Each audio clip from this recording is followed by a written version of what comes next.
Bonjour à toutes, bonjour à tous, bienvenue sur 8 Mont Blanc pour un nouveau journal. Au sommaire de ce mercredi 28 août 2024. Comme chaque été, le festival Au Bonheur des Mômes anime la station du Grand Bornand. Cette année, la problématique tourne autour du harcèlement, un sujet préoccupant qui nécessite une sensibilisation dès le plus jeune âge. Puis nous nous pencherons sur un autre incontournable de l'été, le Martin Fourcade Nordic Festival débarque à Annecy dès cette fin de semaine. Un événement qui devrait réunir plusieurs dizaines de milliers de spectateurs, nous le verrons. À quelques jours de la rentrée scolaire, le Grand Bornand accueille pour la 32e édition le festival Au Bonheur des Mômes. Durant 5 jours, enfants comme parents peuvent s'amuser à travers cet événement engagé. Cette année, c'est le harcèlement scolaire qui est abordé. Ce sujet est préoccupant dans tous les foyers. On parle aussi bien du harcèlement numérique que du harcèlement scolaire. Et on s'est dit que tous ensemble, avec les enfants et l'ensemble de l'équipe d'organisation, on allait toute la semaine mettre en place des spectacles, ateliers pour cette lutte contre le harcèlement et la sensibilisation. Pour l'occasion, la fabrique à slogans présente chaque année s'adapte à ce nouveau thème.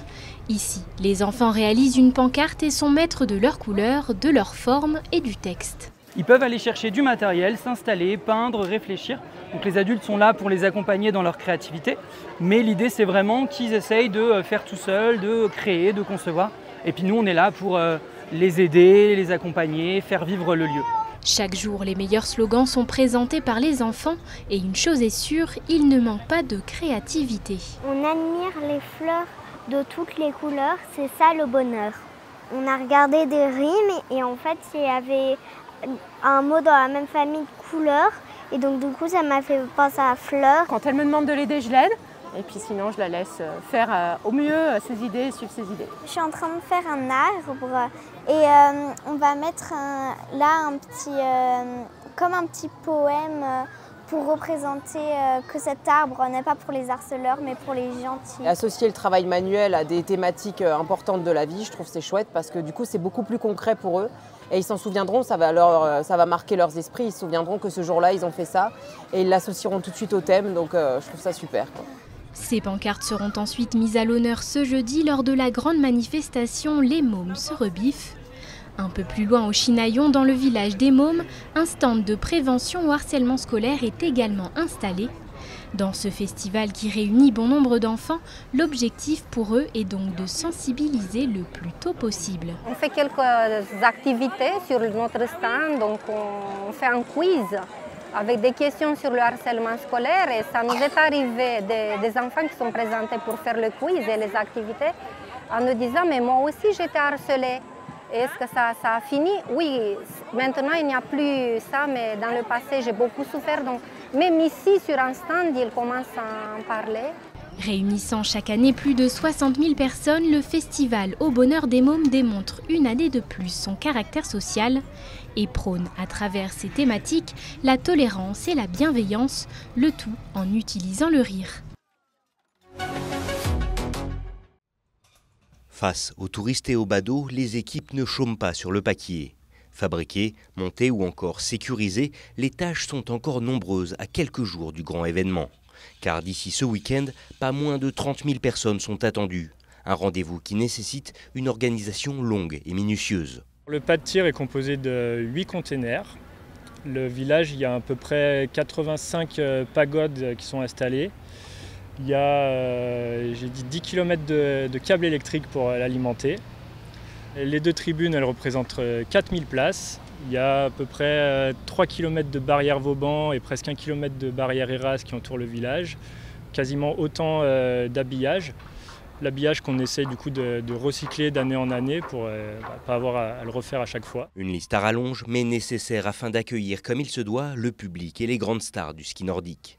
Car pour cette 5e édition, si la formule est validée depuis plusieurs années déjà, la forme, elle, s'adapte grâce à l'expérience et aux ambitions des organisateurs. Tous les ans, on essaie de faire en sorte de changer un petit peu pour que ceux et celles qui nous ont fait confiance l'année d'avant découvrent un événement qui est différent, découvrent des nouvelles choses et aussi la possibilité de participer. Vous savez, souvent quand on va à un événement, on est spectateur, on est un petit peu passif. Nous, ce qu'on veut au sein du village, c'est de faire en sorte que ceux qui viennent nous voir soient aussi un petit peu acteurs de l'événement, qu'ils puissent s'initier, qu'ils puissent découvrir, qu'ils puissent certes applaudir, mais surtout participer. À l'instar des quelques autres rendez-vous similaires qui se déroulent en Allemagne ou en Norvège, le Martin Fourcade Nordic Festival se veut avant tout être une mise en lumière pour des disciplines normalement cantonnées aux sites enneigés. Mais pour effectuer la transition en mode été, le plus dur à gérer n'est ni le tracé ni la matière première, mais bien l'impact et les nuisances générées sur l'un des lieux les plus touristiques du territoire. Le gros défi, c'est de monter tout ça le plus vite possible, en prenant le moins d'espace possible, en s'étalant au fur et à mesure pour laisser la place aux gens qui ont l'habitude d'utiliser le paquier le plus longtemps possible et de repartir du coup le plus vite possible après l'événement.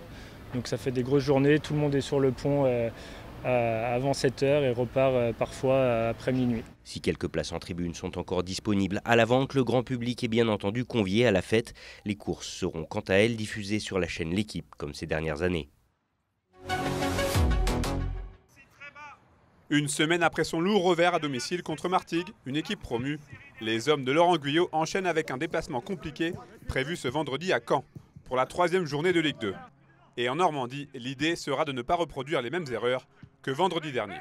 On a certainement fait un début de match avec le ballon qui était bon, voire très bon, avec des erreurs techniques, un manque de justesse, plus que des erreurs, un manque de justesse technique dans les 30 derniers mètres qui nous ont exposés au contre et on ne s'est pas assez protégé sur les contres. Et c'est évidemment, ça a été évidemment un objectif cette semaine à l'entraînement de travailler ça pour en cas de perte de balle ne pas être autant exposé. Comme chaque saison, la fin du mercato a un réel impact sur la préparation des rencontres de ce début de campagne. Le FC Annecy n'échappe pas à la règle, alors que Samuel Ntamak en instance de départ ne sera pas dans le groupe vendredi. Gaby Jean, le taulier de la défense annécienne, a lui signé à Lecce, en Serie A italienne. Des contraintes supplémentaires pour le technicien haut-savoyard, qui fait contre mauvaise fortune bon cœur. Dans un mercato, il n'y a aucune surprise. Il n'y a aucune surprise sur des départs. On sait très bien qu'à un moment ou à un autre, il y aura des départs. Donc pour le départ de Gaby Jean, vous imaginez bien qu'un joueur que j'ai utilisé à 100% pratiquement sur tous les matchs qui ont pu avoir lieu depuis 2 ans, qui s'en va, je ne le vois pas partir de gaieté de cœur. Le malheur des uns fait le bonheur des autres, c'est bien connu. Avec le transfert de Gaby Jean, Axel Drouin, arrivé cet été en provenance de Dijon en national, va peut-être être amené à avoir de nouvelles responsabilités. Lui qui a fêté sa première titularisation en Ligue 2 contre Martigues avec un but à la clé. Ça va assez vite, c'est vrai. C'est bon. Il ne faut pas trop s'emballer. Il faut rester serein, je pense, pour continuer à progresser parce que rien n'est acquis. On ne va pas se le cacher. C'est vrai que là, il y a eu une première titularisation, un premier but. Ça arrive tôt, mais ça veut pas dire que tout est acquis. C'est un niveau auquel j'ai toujours voulu jouer, même plus haut. Donc je suis content d'être là, je suis content d'être rapidement mis dans la compétition et j'ai hâte de progresser. La saison dernière, le FCA s'était incliné 2-1 à Caen malgré une belle prestation. Ce vendredi, les Reds vont affronter une équipe qui fait partie des favoris annoncés pour la montée en Ligue 1, mais qui reste sur 2 revers lors des 2 premières journées. Le défi est donc de taille. Et nous voilà arrivés au terme de cette édition du journal de la rédaction. Tout de suite sur votre antenne, Thierry Paul me vous dit tout des dernières nouvelles du temps. Un bulletin météo qui sera suivi du direct quotidien du Swiss Peak Trail. Pour ce qui est du retour de l'information sur 8 Mont-Blanc, il est prévu demain jeudi à partir de 18 h. D'ici là, je vous souhaite une belle soirée avec nos programmes. À bientôt.